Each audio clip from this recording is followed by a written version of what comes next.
makanya tambah lagi setelah Habib dah kakap ajak saya ya.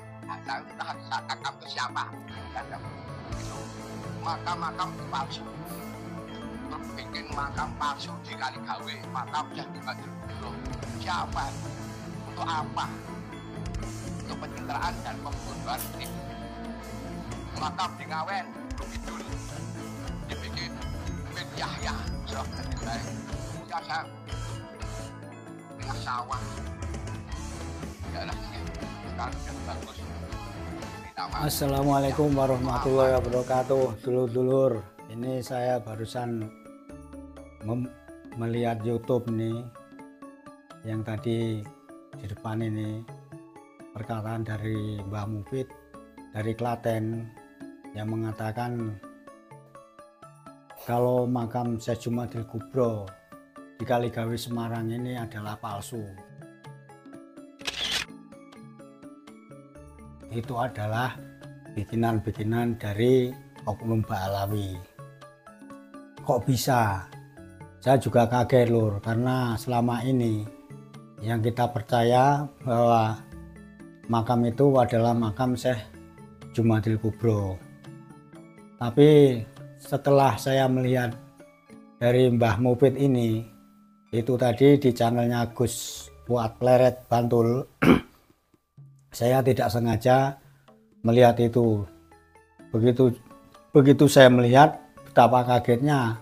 Karena apa? Selama ini yang saya yakini sebagai orang kampung, itu kalau namanya Habib ini adalah cucu dari Nabi yang tentu saja orangnya suci, bisa dikatakan begitu, jujur dan ikhlas membimbing umat-umat Islam.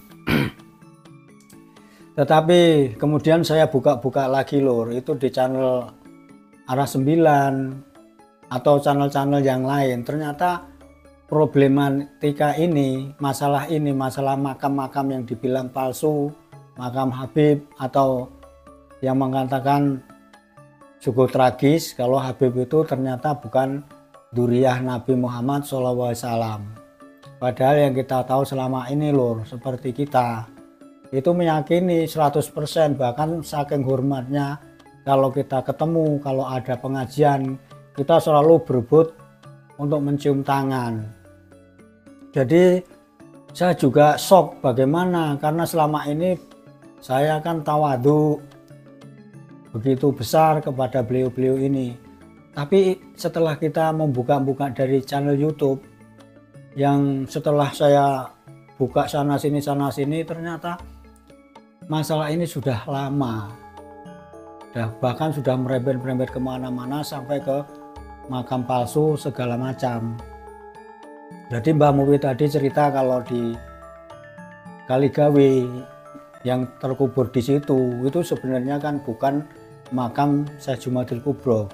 Bahkan beliau berani sumpah pocong dalam channel yang lain, itu beliau begitu yakin bahwa di situ itu sebenarnya makam palsu. Nah begitu lur. Dan saya yang tahu juga, dari saya baca-baca di Google, di Google ini saya cari informasi-informasi, ternyata yang menceritakan informasi peresmian dan berita-berita yang lainnya ini itu juga melibatkan waktu itu Pemda, dari Pemda. Jadi kok bisa? Jadi sampai sekarang saya juga bertanya-tanya lur. Terus kemudian ada lagi lur, itu yang di Lemper Kidul, jadi Pasar Kambing. Ini saya beberapa kali ziarah ke situ. Di situ tertulis makam Habib Toha bin Yahya, atau disebut juga Syekh Kramat Jati. Kemudian di pintu gerbang yang tinggi itu lur, itu tertulis KRT Sumo Diningrat. Setelah kemudian saya baca-baca juga dari Google lagi, itu menceritakan kalau Habib Toha bin Yahya atau Syekh Kramat Jati, juga disebut Singo Barong, ini dulunya pejuang melawan penjajah. Begitu lur. Tetapi kemudian setelah saya gandengkan dengan channel Arah 9 dan sebagainya itu yang dan lain-lain itu. Kemudian di situ ada Raden Dibyo, jadi Trah Mataram HB2 itu yang membantah, bahkan berani akan mengakui si Oknum Habib ini sebagai sedulur kalau benar-benar dia bisa membawa bukti bahwa beliau Oknum Habib ini betul-betul Trah Mataram atau dari HB2. HB2 itu siapa lur? Yaitu KRT Sumodiningrat. Itu yang dikenal dengan julukan Singo Barong. Dan itu dulu terbunuhnya, bukan terbunuh, memang sengaja dibunuh setelah ditawan sama tentara Inggris. Kemudian dimakamkan di makam Jejeran Bantul. Jadi dengan dua kontradiksi ini, saya membandingkan kok di Lemper Kidul Semarang ada, kemudian di Bantul ada, ini yang benar mana? Bahkan di situ juga di Lemper Kidul itu Habib Toha bin Yahya katanya dulu ikut berjuang melawan penjajah Belanda. Loh kok bisa? Kemudian pikiran saya ini kan terus berputar bagaimana caranya mencari informasi lur. Saya temukan kalau Ba'alawi atau Habib ini atau imigran zaman ini dulunya datang ke Nusantara ini karena dibawa oleh penjajah Belanda, dan itu sekitar tahun 1900-an kalau nggak salah, mohon dikoreksi kalau tidak benar. Itu di sini dipekerjakan oleh Belanda dan membantu penjajah Belanda di Indonesia ini. Bahkan ada yang namanya Syekh Usman bin Yahya itu diangkat menjadi mufti Batavia dan mendapatkan bintang jasa dari Ratu Belanda. Jadi kalau terus saya tarik ke Habib Toha bin Yahya yang tentu saja satu marga ya, karena ada Yahyanya mungkin itu kok melawan penjajah Belanda, ini bagaimana bisa ketemu? Jadi kemudian saya baca lagi lur, itu bener nggak ini makam Singo Barong, Syekh Ramadjati, Habib Toha bin Yahya atau KRT Sumodiningrat kok rancu, sepertinya tumpang tindih. Begitu lur informasi sementara yang kita terima. Sementara ini Mbah Mufid ini bahkan berani mati-matian untuk sumpah pocong membuktikan kalau benar makam yang di Kaligawe ini yang disebut Syekh Jumadil Kubro ini adalah makam palsu atau hoax. Bahkan orang-orang di sekitar wilayah makam itu juga kadang bertanya-tanya kok bisa di tempat itu jadi makam Syekh Jumadil Kubro.